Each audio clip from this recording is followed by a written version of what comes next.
Set Up Nation! It is Alex Brault here on the mic, and I am all alone today.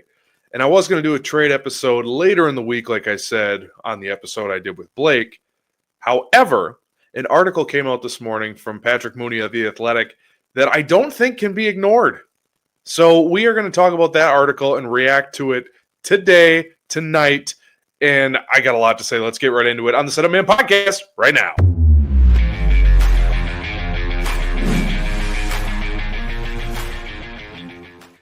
Ooh, welcome in, Set Up Nation. I am Alex Brault, alone in my office, all by myself, as the song goes. And tonight, I texted Kyle. He was going to join me, but he's got his hands full, and obviously he's in paradise. I'm not going to rip him away from the pina coladas. But there was an article today that I want to talk about. That's the whole show. This isn't going to be a long one. It's just going to be me talking at you, but I cannot wait to hear your guys' thoughts in the comments. So before I get into it, make sure if you haven't already, hit that subscribe button, hit that like button, and obviously I'm all alone. So any comments you have, I will take them so I can react with Ty next week and do our call to the pen and all of that. But before I get into the article, before I hit record, there was a little bit of news. The Cubs announced that they have signed utility man Scott Kingery to a minor league deal with an invite to spring training. In other words, okay, I don't think anyone listening or within the sound of my voice is doing backflips or jumping for joy about that signing, but is the first of what I can assume are many minor league signings coming up, and who knows next week with the winter meetings what that's going to bring. But anyway, it's news nonetheless. So Scott Kingery will be in spring training with the Cubs on a minor league deal. Okay, let's talk about this article. Patrick Mooney of The Athletic, beat writer for the Cubs, has been for a long time. One of the best Cubs beat writers around. Wrote a very intelligent, very in-depth article today about the Cubs' plan, assuming that Kyle Tucker is gone, which, between you and me, let's face it, Kyle Tucker's gone. He even name drops the Blue Jays as the front runner for Kyle Tucker in the article. We all knew, and even in the article, he said that the quote, the Cubs paid what they considered to be an enormous price to acquire Tucker from the Houston Astros, knowing that he would very likely be a one-and-done player in Wrigleyville. That's a quote from the article. Okay, so what next? It's been the thing I've been wrestling with for the last couple weeks, and what I tried to get Blake to answer, and we both just kind of looked at each other. If you saw the episode, we kind of looked at each other like, oh, we don't know. In fact, I think we said I don't know several times. So what is the plan? Because they're going to cry poor. There's a bunch of stuff happening with the Marquee Sports Network. I am not equipped to talk about that. We're not going to talk about that here, but let's be honest, it will play a factor into the finances of the team moving forward. Because remember when they first started the network, it was supposed to be this cash cow. Then their own network, they're going to own it. They're going to get all this money. Well, Marquee on that, from that standpoint, kind of been a disappointment. And now if they're cutting back and cutting a bunch of personnel, it's not a good sign. But anyway, back to the Cubs offseason for the on-field product. So what is the plan? Well, quoting Mooney here again, in that event that Tucker leaves, Cubs officials will continue working their plans to replace Kyle Tucker, reallocating resources to different parts of the roster, utilizing Seiya Suzuki more in right field, and creating runway for young hitters such as Owen, Caissie, and Moises Ballesteros to develop and improve at the major league level. Okay. That all sounds good if we weren't coming off a 92-win season. This was my biggest point and why I really wanted to do this episode tonight and not wait till later in the week. A couple reasons why. One, if this is true, and Patrick Mooney, one of the most trustworthy beat writers there is in the Cubs community, if that's true, that they are really banking on Ballesteros and Caissie to be big offensive keys to their upcoming season, well, that kind of kills all their trade prospects. Now, that's not saying they don't have anything in the farm system, but if you want to go get out there and get a Joe Ryan, an Edward Cabrera, a Sandy Alcantara, a Mackenzie Gore, the packages probably start with Caissie and or Moises Ballesteros. But if you're counting on them to be parts of your offense, well, that pretty much nukes all your trade options. Because I don't think you're going to get a package together for Mackenzie Gore that doesn't include those two. It would be Wiggins, Jefferson Rojas, and what? There's a lot of question marks there. So I do think that means something. Now, who's to say? That might change in 72 hours, maybe next week during the winter meetings. They really like Edward Cabrera by all reports. Sam Olber mentioned the Sandy Alcantara thing yesterday on their show. So maybe there's some smoke there. And who knows? Everything can change. It's December 2nd as I'm talking to you.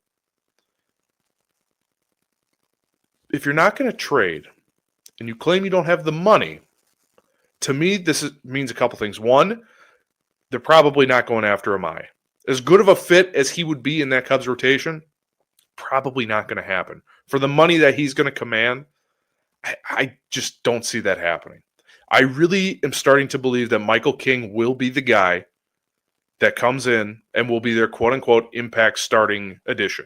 Now, whether you think that is an impact addition or not, I guess beauty is in the eye of the beholder. I like the signing, but again, let's be honest. You and I both know Michael King is closer to Jameson Taillon than he is prime Clayton Kershaw, right? So, okay, offensively, there's a lot of questions here. But offensively, okay, we're riding with Ballesteros and Caissie. And I would be a hypocrite if I came on here and railed against it, considering in August, I'm pretty sure I said several times on the show, hashtag play the kids. And look, I've said on the show before, I'm a lot cooler on Owen Caissie than I'm sure some of you are in the audience, and that's fine. Ballesteros, I do believe in his bat-to-ball skill, and I do believe that's really important for this Cubs team because they really need that. Outside of Nico Horner, that's kind of the only bat-to-ball guy that they have. Small sample, but Ballesteros did pretty well. And I also like the fact that in an important series, in Milwaukee, your biggest rival, bases loaded, pressure-filled spot, Ballesteros put one in the gap. That's not nothing. I realize, one at-bat sample. I get that, but I do think there's something there for a young kid who's literally early 20s to be in that pressure-filled spot in a division race at this point to come up with a big clutch hit by just putting the bat on the ball. There's a lot of strikeouts in that Cubs lineup. We all know it.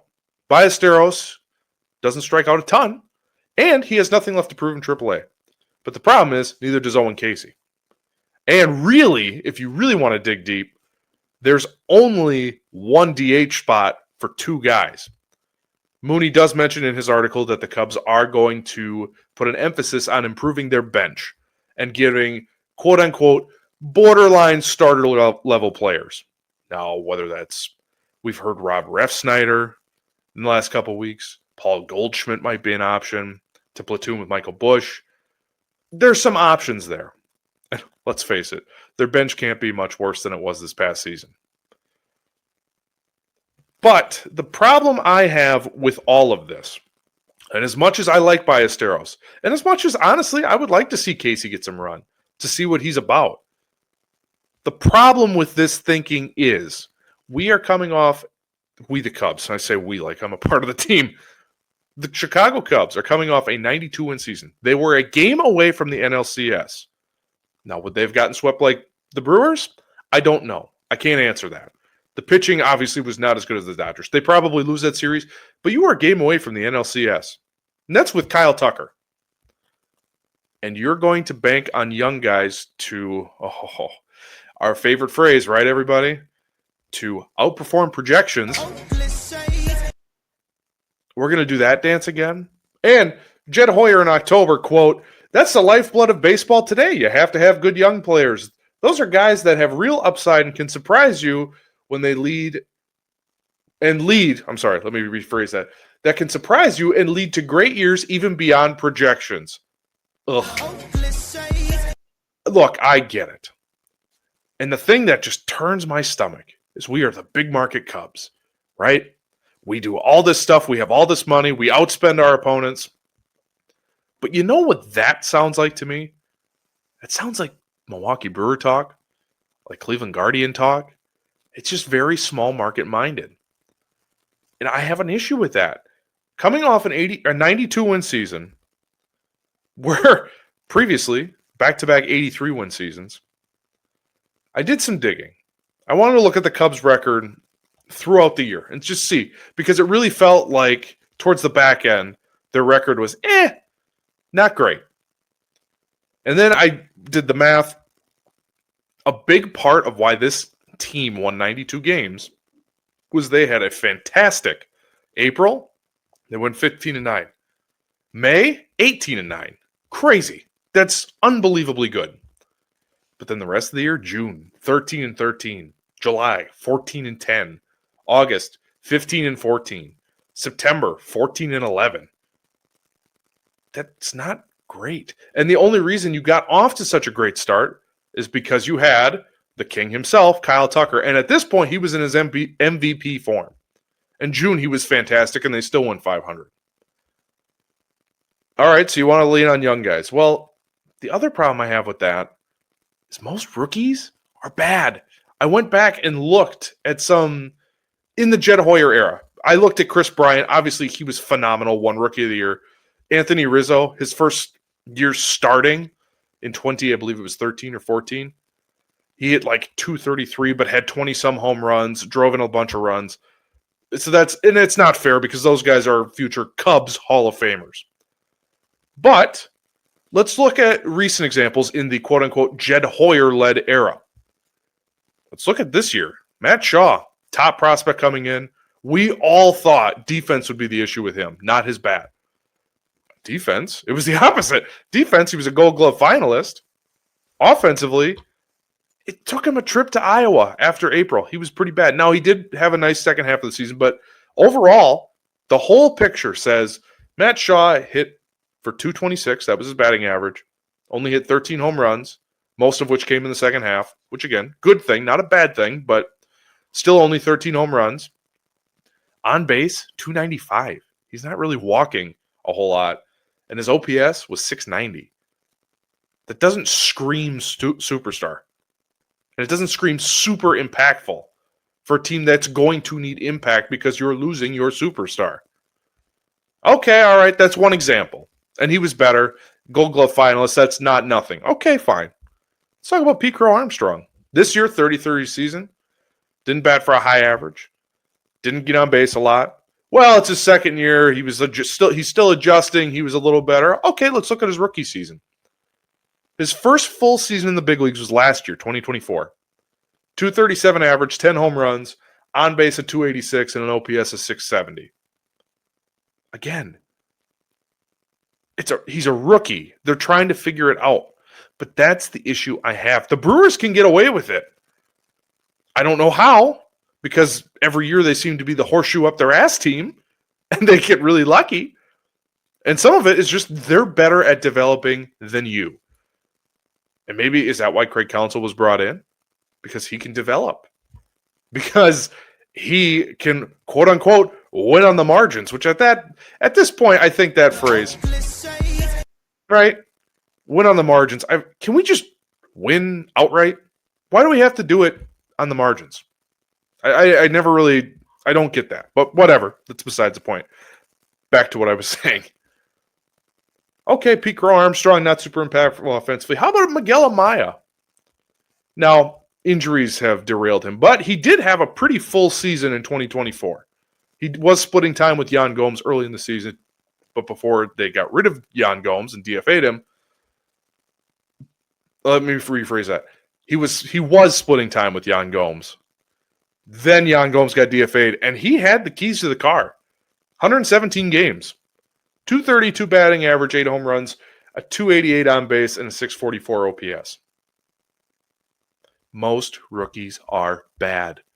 And even if they do make an impact, a lot of the times, it's not to the level of a superstar right away. Chris Bryant was a superstar the moment he walked in the door. Kyle Schwarber was an impact back the moment he walked in the door. Anthony Rizzo, when I looked at his numbers, yeah, there was some ups and downs, but for the most part, impact back as soon as he walked in the door. Cubs don't have that. I don't think anyone within the sound of my voice would argue with me on that. Currently in their system, their top-rated prospect is Owen Caissie, who's fine. He crushed AAA last year. He is ready for the big leagues. But you are also relying on a young player to step up and fill the shoes of Kyle Tucker. And it's very Moneyball of the movie. Oh, you're getting rid of Giambi? Well, if we sign player, I don't remember the names off the top, Hatterberg and 2 other guys, what does that equal? Oh, that's what whoever's on base was. Giambi's on base was. What? Analytics are great. But Kyle Tucker brought a presence to the Cubs lineup in 2025. They don't have that in 26. Who in this lineup are you going to look at and be like, oh, God, this guy's coming up? Oh, boy. Right now, it probably is Nico Horner. The best hitter on the team, power average combined, probably Seiya Suzuki. You can make a case for Michael Busch. But other teams aren't going to work. They're like, okay, it's Seiya Suzuki. And we all know, Seiya Suzuki will have a month where we're all like, oh, boy, he's not hitting very well, is he? To come off a 92-win season, look at that playoff atmosphere at Wrigley Field, and essentially do nothing? Okay, we'll have Michael King and maybe impact reliever, but hey, those are dwindling too. Devin Williams just signed last night, Monday night, got a 3-year deal with the Mets. Literally about a half hour after Blake and I stopped recording and said, oh yeah, Devin Williams, good ad for the Cubs. Well, he's now a Met. And they're looking to bring back Edwin Diaz by the reporting. So the Cubs need these rookies to step up. But the problem I have is most rookies are bad. You're relying on young players to fill in the gap that is left by a World Series champion, a 2-time Silver Slugger, a 4-time All-Star. And also, you're going to have them learn on the job. That was the other thing. They're learning on the job and figuring it out at the big league level. While, yes, their development might need that at this point, why do the Cubs need that at this point? We were a game away from the NLCS. 5 games away from the World Series. It doesn't make a ton of sense. Quick message from Obvious Shirts here before I wrap up my thoughts on this article. But our friends at Obvious Shirts, during the holiday season, you want to get some Setup Man swag for your loved ones? Obvious Shirts has got you covered. Setup Nation, I want to take a quick break so that you know how you can support our channel and wear some cool swag like this. We've teamed up with Obvious Shirts to give you a chance to have your very own Setup Man shirt or hat. Pick from 3 different types of shirts or my personal favorite, the trucker hat. Go to the link in the description of this video and podcast to claim your Setup Man apparel. And thank you so much for supporting our channel. Thank you for the support indeed, and thank you for supporting me on my solo adventure here today while Ty and Kyle are traveling. All right, to put a bow on this whole conversation and to summarize everything I just yammered about for the last 20 minutes, I'm fine with letting the young guys play, but I'm more fine with it if this is 2022, 2023, even in 2024. It made sense. They were a 500 team. It would have made sense at that point in time, if Ballesteros and Caissie were more major league ready, to give them more runway then. But to do it now doesn't make a ton of sense. Why do the fans deserve to take a step back? We don't. It does not make sense to even outsiders. How many times have we heard national beat writers or reporters take shots at ownership? They don't want to spend the money. They don't want to do this. And who knows? They might give Michael King, let's call it 4 years, $80 million. And that's a nice signing. Is it the impact signing they need? No, it's not. It's a good signing. But King or Cease, we did that show with Ty. We both agreed, yeah, Cease is probably the guy. He raises your floor. I don't know what he's going to cost. The ranges are anywhere. I've seen 7 for 120, and I've seen something closer to what Yamamoto got at 10 for 325. The range is huge. So if the Cubs can, quote unquote, get their price, sure, that makes sense. Are they going to do it? I don't know. I really don't. And with the Amai quotes that he's would prefer to play somewhere else that doesn't have established Japanese players. That doesn't bode well for the Cubs for obvious reasons. So overall, I'm fine playing the kids if this was last year, the year before that. Really, as soon as you traded your World Series core, sure, let the kids play. Figure out what you got. And at this point in time, yeah, Caissie is the only thing left from the Yu Darvish trade. You need to find out what he is. But again, you're doing this now where you seemingly opened your competitive window last year. And it really just feels like they're going to take a step back. They're going to, again, much like last season, hope and pray for outperforming projections because they're going to cry poor. They don't have the money. But the problem is they're not developing impact talent like the Dodgers, like the Brewers, like even the Phillies find these quote-unquote marginal pieces that make an impact. Now they might lose Schwarber, and that's a different conversation. But also the Phillies go out and sign Trey Turner, Bryce Harper, Kyle Schwarber. They go out and get a Zach Wheeler. The Dodgers, we already know. Betts, Freeman, Ohtani. Yes, they develop young guys, but they also go out and sign impact talent. They don't bank on their young players hoisting them up because it's not fair to those young guys who are learning on the job, and honestly, it's not fair for us fans because we will then put the pressure on those guys to outperform, and if they struggle, like most rookies do, even Matt Shaw, who we all thought was as close to a sure thing as there was, struggled. He had to go back to Iowa. Ian Happ had to spend more time in Iowa before he became the 4-time Gold Glover that he is. Kyle Schwarber, when he was with the Cubs, had to go back to Iowa. Rookies struggle. That is part of the growth and development process. I get that. But you were a game away from the NLCS. And yet again, whether it's ownership or the front office, they're going to hope and they're going to pray, and we will all just have to bite our nails and hope they make it to October with what they have. And whether you think this is right or wrong, I don't know. Please leave your comments below. On your way out the door, make sure you hit that subscribe button, hit that like button. I appreciate y'all. Hopefully you are supportive of me. Hopefully you see what I'm seeing. I cannot wait to read the comments. Please be nice. Again, first solo show since probably college. And I know I've been really negative on this show. So I will say before I leave, positive thing, Stranger Things. Good show. After being recommended for me over the holiday weekend. Good show. I like it. So there, we'll pump some sunshine into your cars, computers, phones, wherever you're watching this. Again, deeply appreciated from Setup Man Alex here. But that is going to do it for me today. No more shows this week. This is it. Unless something breaking happens, then I might do another solo show. But I'm not doing a solo show for the likes of Scott Kingery. as I'm sure there are people that are like, who is that? I get it. But anyway, thank you again for your support. Make sure you like and subscribe on YouTube. On your way out the door, comment below. Let me know your thoughts on the Cubs seemingly banking on the young kids in 2026. And please, audio-only audience, do us a favor. Like us there, follow us there, wherever you get your podcast, and leave a 5-star review.